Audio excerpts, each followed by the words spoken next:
एक सज्जन साधु महात्मा के पास गए और कहने लगे, महात्मा जी ये बताइए कि भगवत धाम जाने का मार्ग क्या है। महात्मा जी ने कहा कि दूसरों के प्रति करुणा की अभिव्यक्ति करेंगे तब भगवत धाम जा पाएंगे, और करुणा हर एक जीव के प्रति इस तरह करना है जैसे वो हमारे पड़ोसी हों। तो इन्होंने कहा, सज्जन ने पूछा महात्मा जी को, अब कैसे पता लगाए कौन हमारे पड़ोसी जैसे हैं।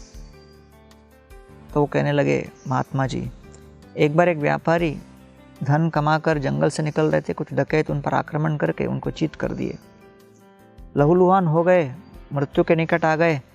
तभी वहाँ से एक बहुत बड़े विद्वान निकल रहे थे। विद्वान ने देखा कि ये चीख पुकार मचा रहे हैं, मृत्यु के निकट हैं, लेकिन इतना ज्ञान रख के भी उनके हृदय में कोई करुणा का प्रभाव नहीं आया, और उन्होंने केवल उनको सहनशीलता के ऊपर 10-15 मिनट का लेक्चर दिया और फिर वहाँ से वो आगे चले गए। कुछ समय के पश्चात एक वहाँ पर किसान आए और घोड़े पर थे।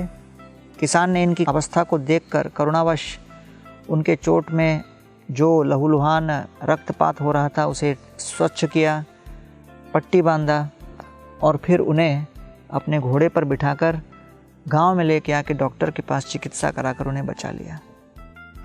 तो अब प्रश्न उठता है कि दोनों में से वास्तविक विद्वान कौन है। तो फिर वो शिष्य बोलते हैं कि गुरुजी वास्तव में तो ये जो कि करुणा का प्रदर्शन किए।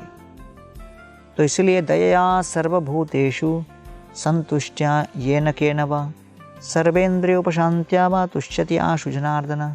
भगवान जनार्दन को संतुष्ट करने के लिए 3 सूत्रीय मार्ग क्या है? दूसरों के प्रति दया, हृदय के भीतर संतोष और इंद्रियों का दमन। तब जाकर हम करुणा व्यक्त कर पाएंगे, और ऐसे करुणा की अभिव्यक्ति से भगवान संतुष्ट होते हैं। इसलिए करुणा कैसे व्यक्त करें? जैसे हर व्यक्ति हमारा पड़ोसी हो।